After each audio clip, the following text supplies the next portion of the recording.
Sam, grab a seat. Julie, help me out. Grab your seats and please be quiet. We have to start. Marius, come on in. Let's get going. Andrew Voss. Thank you.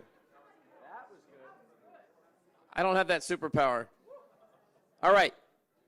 We have a special session kicked off by a special person.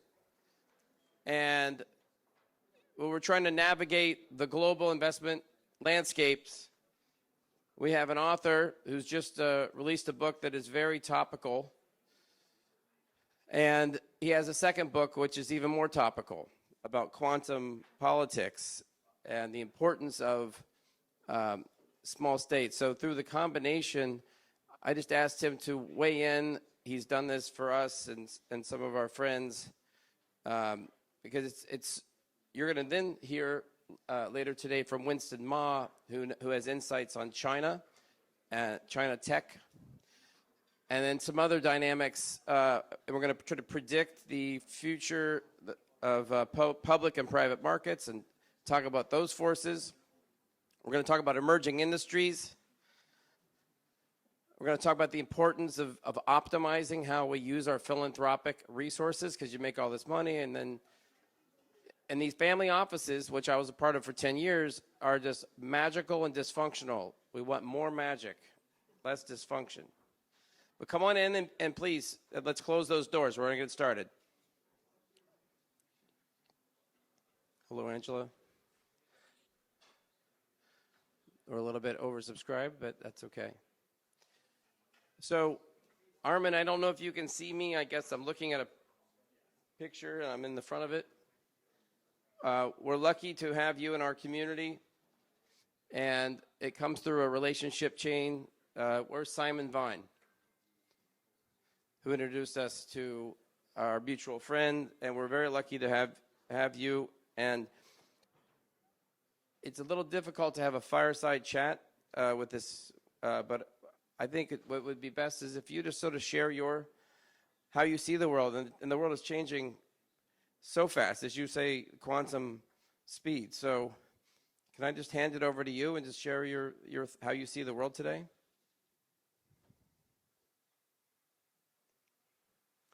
Hello? Yes.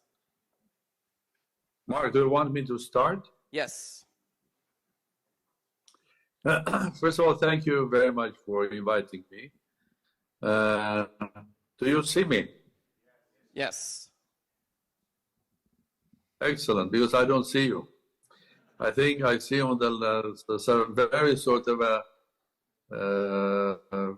abstract, beautiful colors.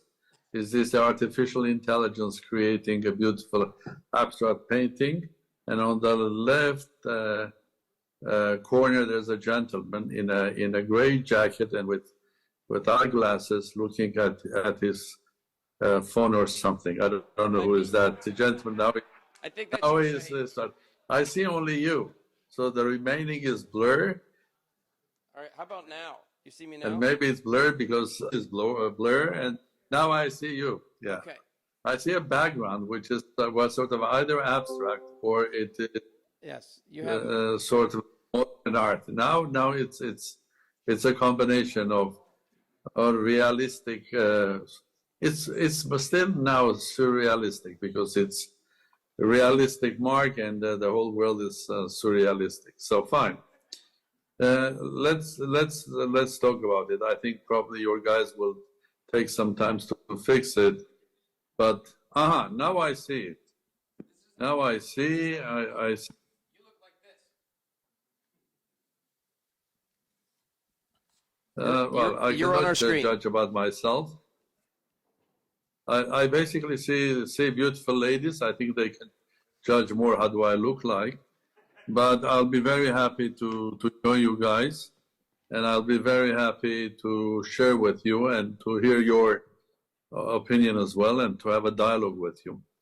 Of course, Mark made an introduction about me. I will say that I would like to share with you some of the ideas that I was basically thinking for many years, and why I had that sort of ideas, which were not classical ideas. First of all, because I'm a physicist by my first profession. I used to be professor of theoretical physics and mathematics. And by the act of God, when I became politician, I continued being sort of observer and a researcher, and I was always thinking and trying to understand how we humans are behaving in our societies, in our organized societies that are called organizations, political parties, or governments. And are we very, very different from what's happening in the nature or not? And when you are someone that knows a little bit about quantum mechanics and behavioral elementary particles, and the way the laws of nature work, amazingly, after a while being in public office, you start thinking that we as humans were not much different from what's happening in the material world. We think that we have a huge impact because we are individual. We think that we are different from whatever is happening around us, but in reality, I think most of the things in and around us are run by more or less the same laws of nature. So let me come to that from a different angle. Today I was speaking to another conference, and I was asked a question by a very prominent politician. Have you noticed that the world is different a little bit? That's why we are having these conflicts in Ukraine, in Gaza, in Caucasus, my own country, Armenia, and maybe a potential one in Taiwan, and maybe much more, and much more scalable. And what's the reason for that? Is that the world is the same? It is the same as it was 10 years ago, 20 years ago, 30 years ago, but it is just we have a couple of mad people running the show and changing the whole environment. There's never shortage of political arrogance, political madness, or political instability, or political non-proper behavior, or at the end of the day, behavior which is doesn't have anything to do with morality. There's always enough people for that.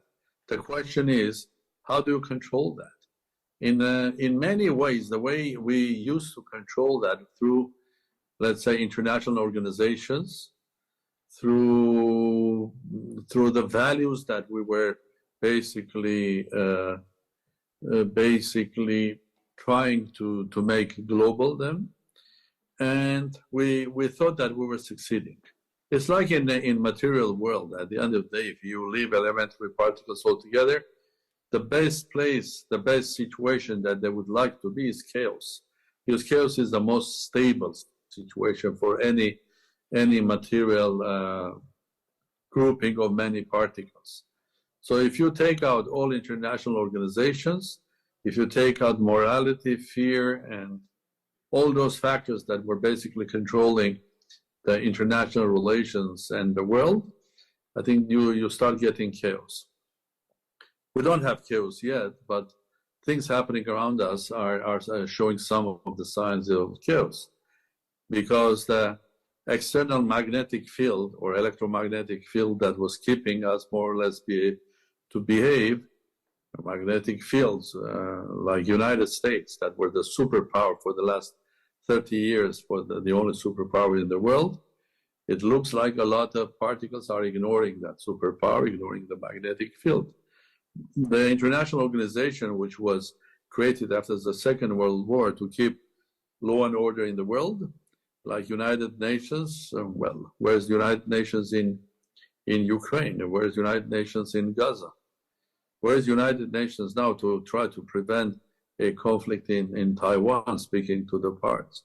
So international institutions like sort of a disappearing external fields, magnetic or electromagnetic, are disappearing for this or that reason. The second thing that one probably will recognize is that, again, we are behaving like a part of the nature is connected, of course, to the achievements of natural science, specifically science which is called quantum mechanics. 100 years ago, if you were a physicist more than 100 years ago, you would be feeling much more lost than a lot of people, politicians and businessmen today. Because for a long period of time, classical mechanics were explaining everything happening around us, how the moon was moving, how the world was going around, how the things were running. We started understanding what is gravitational force, and Isaac Newton and the further great scientists had created the classical mechanics that was explaining everything except the moment we learned how to look at the structure of small particles like atoms or further elementary particles. Then we were stuck because we couldn't explain anything at all, and that the elementary particles were behaving exclusively against classical mechanics. They were behaving in a very, very strange way. And in order to understand how they were behaving and why they were behaving like that, there should have been, I think we needed some geniuses like Niels Bohr, Mr. Heisenberg, Albert Einstein, and others that understood, in order to understand how elementary particles or small particles are working, you have to change the way you look at them. I think you have to change, first of all, your philosophy. You have to change the logic. You have to change the way your common sense is constructed. And in order to do that, they worked hard changing the whole approach, and the new science was created called quantum mechanics. It is a very strange science for ordinary citizens who are using in their daily life specific logic, but it's absolutely logical if you accept the new ideas. And that helped the world to create phenomenal technologies worldwide, and the fact that I am speaking to you live, and we are hundreds and thousands of kilometers away from each other, because we can send objects to Mars and the moon. We can have MRI and many other things in our life is thanks to quantum mechanics. Thanks to the fact that one day we understood that we have to start changing the way we look at the material world in order to understand, and then while understanding deeper and deeper, to harness its great achievements and to make humanity much more richer, more powerful, more advanced, and a humanity that if it behaves humanly, can look at the future. That future could be very, very bright. Of course, every story, like in nature, every positive story has the negative side as well. Like in the nature, you can never get an elementary particle born alone. Any elementary particle that is born from vacuum always comes with an antipode. If there is an elementary particle with specific mass or specific charge, then the same time another particle is born with that one, which has the opposite charge. So the balance is zero. So there's good and the bad. And in our behavior as well, there's good and the bad. The nuclear fusion that we have discovered is a great blessing for humanity that can create huge amounts of energy for humanity. But we also understood how the nuclear reaction could be used to create the nuclear bomb and create the biggest, for the moment, basically exercise a weapon, which is a nuclear weapon, and even hundreds times more dangerous idea that everybody is afraid of usage of nuclear bomb. So technology comes both positive and negative. Now let's look at the world that we are living today.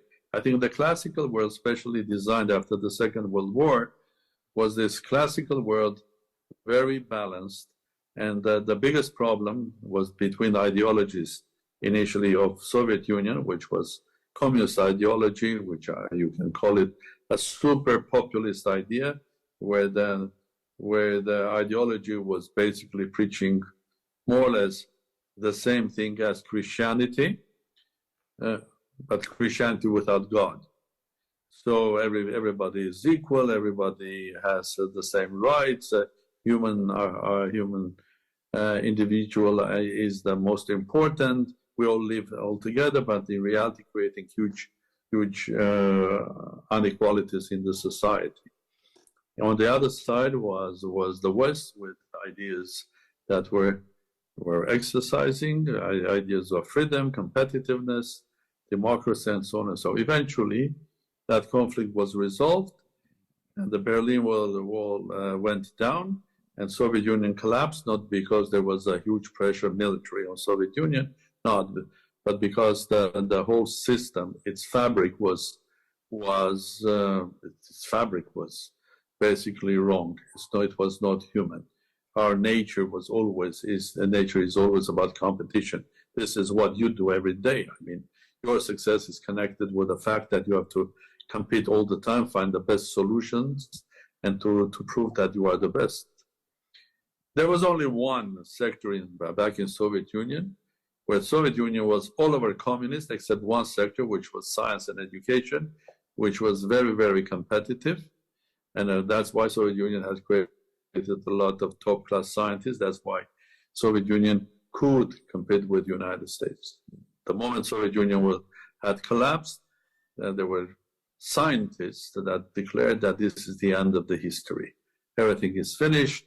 The West, United States have won the big conflict, and everything is nice. Everybody will live in a prosperous life because everybody believes in the same values. Big mistake. There's never final victory, and of course there's never final defeat. The next day after the final victory is a new day, and you have to fight it. But probably we were not, especially I speak we, I mean in the West and United States, we were not ready to look at the world, which was changing every day and very fast. It was not only that after a while, after the destruction of Soviet Union, and when Russia, early 90s I'm speaking, the whole budget of Russia was smaller than the budget of New York. Then a couple of years later, at the end of 90s, already beginning of 20th, the budget of the city of Moscow became equal to the budget of city of New York as well. So the world was moving very fast. The prices, the energy crisis, recovery, and so on and so forth. The ideas were spreading all over the world, but it doesn't mean that 15 republics of the former Soviet Union or the socialist bloc that was connected to communist Russia was basically becoming democratic states. Very quickly we had mutants. Very quickly we had sort of a state capitalist states, where we had states where basically sort of a very extreme capitalistic exercise was present there, and sort of oligarchy capitalism and so on and so forth. That's the world we live. So the question is why and how this world was started changing so fast, and what's the sort of a locomotive of this change? Is it just individuals who are making wrong decisions, or they are lazy, or they are basically preaching the wrong ideas, or there's something fundamental? I would say there's something fundamental, and that fundamental thing is, again, technology. Because this world has changed fundamentally.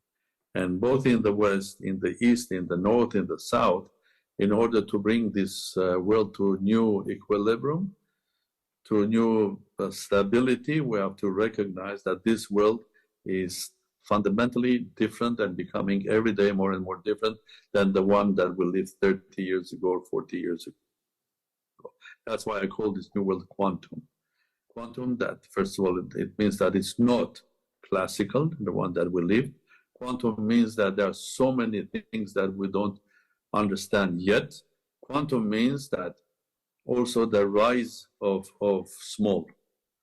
In this case, why I do say the rise of small is that quantum technology and the technologies that we praise have changed fundamentally many things.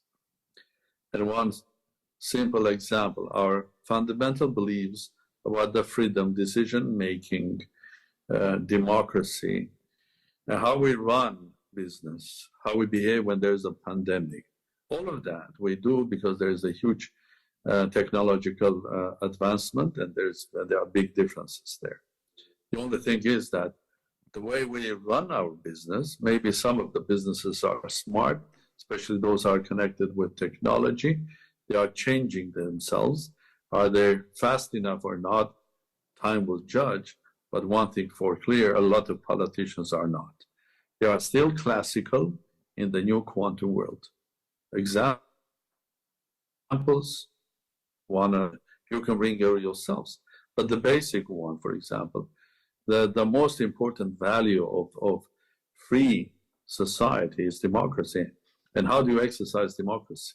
In a classical world, it's you basically vote every 5 years, go to the ballot, vote, and if you have chosen a good congressman or a member of the parliament or congresswoman, you will get a couple of times per year meetings with politicians that will explain to you what they are doing. Of course, you get information from radio, from television.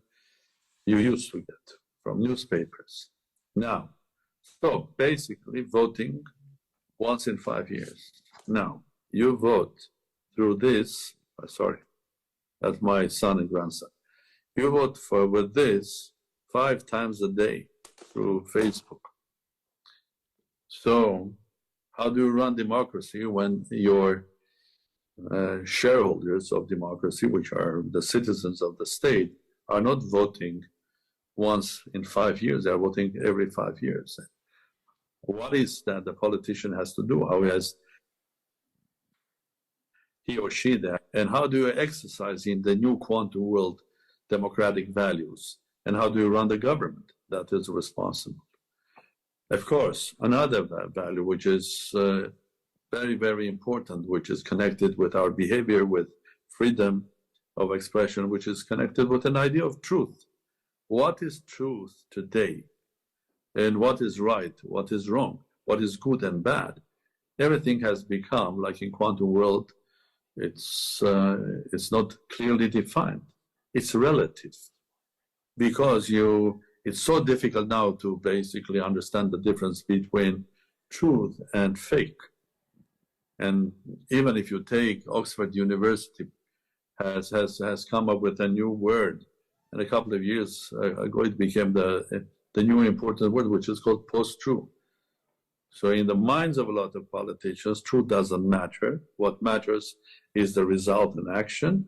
If that action is severe, dramatic, or tragic, doesn't matter, because then you can start using technology, using PR instruments, using the global network, Facebook and others, to create the new truth, which is post-factum truth. Basically, it doesn't matter if you lose the war. You can basically explain that I didn't lose the war. Somebody else has lost the war. And if you have enough fake information around, if there's enough fake information installed as an inception in the minds of people, they will start believing in that fake news. So the world is changing. And I can go on for hours talking about the changed world. But the one thing is for sure that there is a rise of individual power, but that power can be controlled. That power can be faked, and that has created a completely different environment where and how politics is run. Look at many countries. You take France. Who knew President Macron 4 or 5 months before he was elected? He was a minister in the government. Before that, he was working for a fund. But the new technology allows people coming in a short period of time and win. Or look at the elections in the United States, how much, for example, Facebook and others are used. So that's about the notion on the change world, which I call quantum. Of course, quantum world is creating quantum politics, is creating specific behavior. And if we don't understand, and if we don't agree worldwide how to live and behave in the new quantum world, I think we will be facing a lot of difficulties. Now, I would like to say a couple of words if I have time. Mark, you have to control me, my time. I'm trying. About a few more words, and I would like to ask some questions. Okay, fine. I would like, when we're speaking about quantum world, automatically the power of individual is growing. It's growing also the power of small states. And I don't have to prove that. I think you can just Google, take information from Bloomberg, from international organization to see that the small states who are smart, they are basically run much more smarter than the big states. The 10 biggest, for example, e-government states are none of them are big states like France, Germany, or any other. They're all small states, and starting with countries like Estonia, Lithuania, Sweden, Denmark, Ireland, or Singapore. And if you like the efficiency of managing your state, again, or innovation index.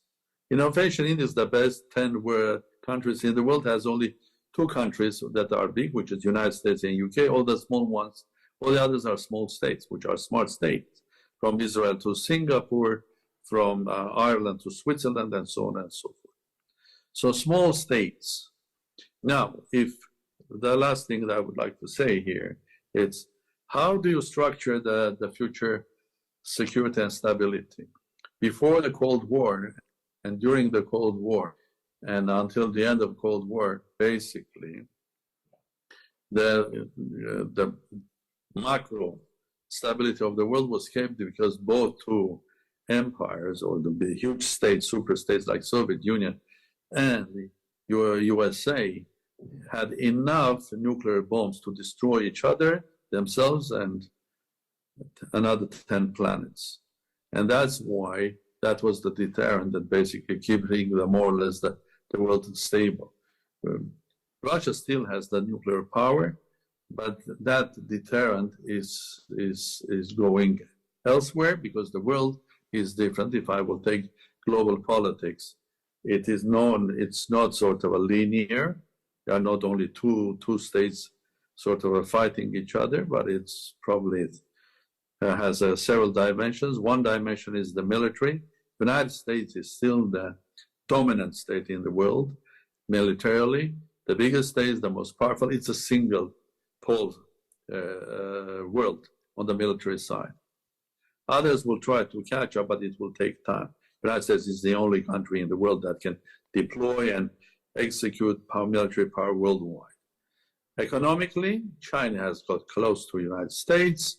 I don't know, India, Japan, Korea, they are getting closer. The world gradually is going towards sort of a multipolar, interconnected, interlinked, sort of a, do you like it or not, the world is already economically global. The third dimension, which is a new one, is I call it the dimension of future success.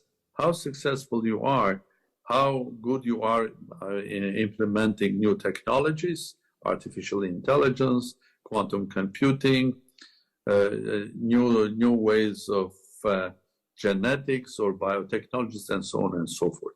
How good you are using that in running your country, your economy, your military. And in the future wars, of course, except if you exclude the nuclear, at the end of the day, the powerful armies will be the ones that will be run by robots, by drones, by artificial intelligence, very fast computing and so on and so forth. Or a small country can be as powerful as the big one, because nobody can guarantee that geniuses are born only in California, like Steve Jobs, because they can be born anywhere in the world. And the world is even more complex, because aside of n number of small states which are very, very successful and smart, there are also specific type of small states that have huge impact on global politics. And these are the big multinational companies which are in technology, be that Apple, be that Microsoft, be that Facebook, Google, and others. They behave in many ways like states, and their global impact is huge. Armen, so the world Armen, and future stability impact is a combination of all of this. So we could. Yes, Mark. I would love to, and I've done it a couple of times at your home. We could talk forever, but we have a lot of people in the room that probably have some questions. I have a few, but let me just stand up and see who might have a question for Armen. Okay, Charles, one second. Hi, Armen. How are you? Charles Beiruthi, managing partner at Forma Prime. We run a fund in quantum and semiconductors in early stage here in the States. So quick question for you. You mentioned that small nations were going to be able to have this kind of power, this kind of prowess, the same way that large nations do. Could you talk a little bit about or expand on how you see that happening, or what the applications might be? Well, Mark, I have a problem. So again, I didn't hear it properly. If you either the who was asking question can repeat, or you can tell me what's the question about, because I didn't get it. All right, Armen, can you hear me? Just to make sure. Your voice I hear with your microphone, but this one. Okay. Sorry. I just want to make sure you can hear me. Can you hear me? Okay. Okay. My question was from a quantum perspective, and from a small nation perspective, how do you see these applications happening in those small nations and that power going through? Again, I think it's he's saying from a quantum perspective. Mark, can you use your microphone to tell me what's the question about? Yeah. He's trying to understand from a quantum perspective how these small states make use of. Yeah. How do they realize their new power? How do you realize new power? I think we already see that there are a lot of small states. If we live, well, I'm not going to the history of that, but small state 30, 40 years ago where in many cases there were satellites of the big ones. I think the world was divided.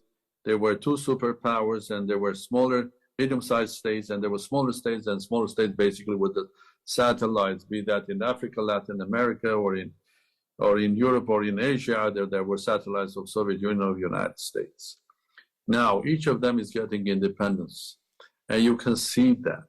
You can see that with the time what is happening, the behavior of many small states, especially the ones that have become powerful. And why they are powerful? Because they are smart. Each of them has a natural strength. In some cases, that strength is oil, gas, or natural resources, but they are smart, and they are smart enough to use that natural resources in order not to just become rich only, or become more corrupt or something. No, they are using that money in order to develop the technology, to develop science, to develop education. And that's not, I'm not speaking about morality, or I'm not speaking about history of these nations. I'm speaking about just success. As a success, for example, United Arab Emirates is a country that has a space agency, and they are sending their satellites to Mars and Moon. They are not just giving the money, they are sending it. They have an agency. And the head of that agency is a very, very smart lady that has got her education in the United States. Or a country like Qatar, very, very small state, smart enough to make a presence and an impact basically for the moment becoming also a mediator between the several states and connected with the conflict and the conflict in Gaza. I think the role of small states is growing. I think the role of Singapore in the future stability in the Far East is huge. Israel is a small state. Israel, a small, smart state, has utilized its strength, and its strength is connected not oil and gas, but it's connected with people and the diaspora and the Jewish nation, which is all over the world, like the Irish state, which is successful as well. So their role is growing, and they are becoming more or less independent. And the big states have to take into account their opinion. So it's not about the big state and the satellites. It's about who are you if you are a big state, and who are your friends, and that friends are the small states. And secondly, these small states can locally be much more successful, attract a lot of people, attract a lot of talent, and GDP per capita in many of these states is much higher than the GDP. Even if you take European small successful states, their GDPs are much higher than the GDP of France or Germany, the leading two countries of European Union. Sure. I think, so Armen, and they are developing. Let me just have one more question, hopefully. Anyone else on a different dimension?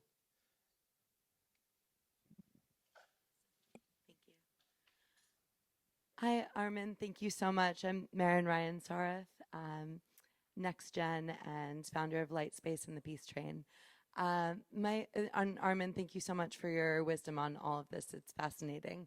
And I was just wondering if you had a perspective on the rise of the network state, or had heard about network states and what that power could be. Thank you so much. Did you hear the question, Armen? Network states, the power, the rise of network states? Yeah, I heard it, but I would ask to give a definition, because different people have understand when they say network states, they understand two different things. Which definition are you? Give me an example of the network state from your opinion. An example. I would say the Mayans and indigenous communities that have a cultural The Mayans and indigenous communities. Okay. Well, first of all, they are not states. Unfortunately or fortunately, I don't know. It's in different cases, they are different. But one thing is clear, together with the rise of power of individual, and the rise of power of small states, and the rise of power, sort of virtual small states like super powerful international companies, the ones that I mentioned, there is a big rise of importance of those who are not states. Okay, let me give you another example, not from the United States or Latin America or elsewhere, but let's take Russian Federation. I mean, Russian Federation is the biggest state in the world. I mean, territory-wise, has a population around 140 million people. And if you ask anybody, if you ask me, what is the biggest challenge of Russia? Is this the sort of a confrontation with the West? Is it the war in Ukraine? Or is the sanctions and many other the problems? Well, I would say no. Because the biggest problem for Russia is demography. Because it's a huge country, and beyond the Urals, the number of people that live on that huge, huge territory is a bit less, or around 20 million. I think basically that huge territory, there are not many people living there.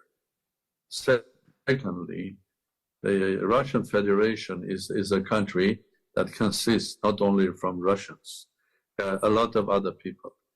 I think if statistics is more or less right, you are speaking about between 25% to 28% of the Russian Federation are not, they don't belong to the Russian Orthodox Church. They belong, first of all, they are Muslim.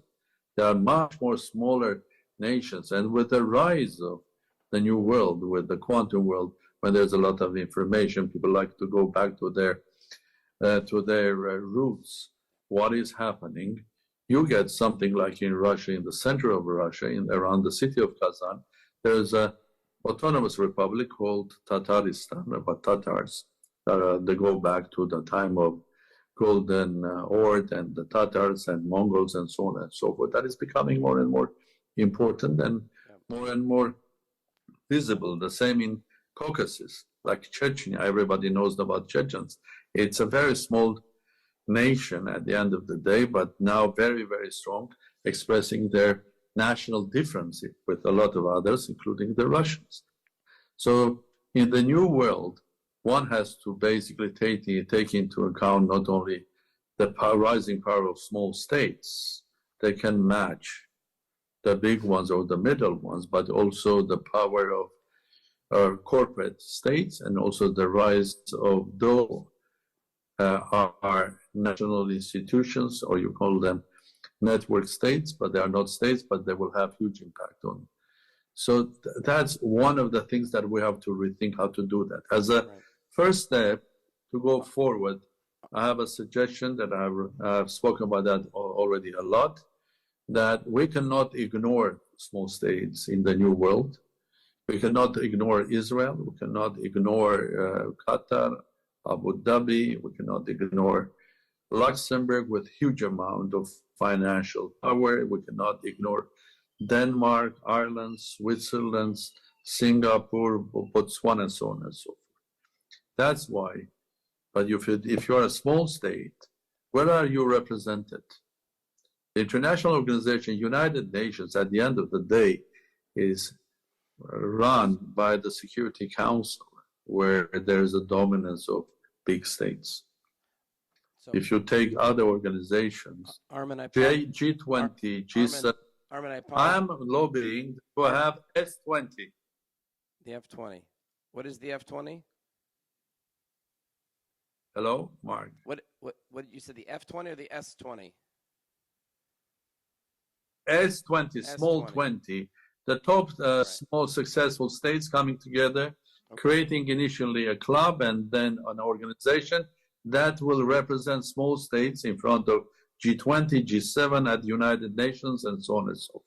Got it. So their voice should be heard. Well, and it's very important they talk to each other. So unfortunately, we have to switch gears. I'm hoping you can stick around and listen, because there's another state that's not so small called China. And we have someone with unique insights that went to my University of Michigan, who was both in the, let's say, Western financial circles and in the Chinese financial circles, and then knowing their technology development, some of the themes that you've touched on. So I'd like to share the stage now with Winston Ma and allow you to come up here. And let's thank Dr. As we do it, thank you, Dr. and Sarkissian, and hopefully we see you again soon and in person. And also, you made a pledge in Singapore to lose 20 kilos. Are you on track? I'm on track. I've lost already 3.5 kilos, and my calculation, if they are right, in 9 months I'll overdo it. And to be honest, even 3.5 kilos made huge difference, because I feel much more energetic. Good. And so you have to take into account that in a couple of months, when you see me, I'll be too much of energy with. Oh, and I advise everybody to do that. That's great. Thank you again. Come join our 361 firm community of investors and thought leaders. We have a lot of events created by the community as we collaborate on investments and philanthropic interests. Join us.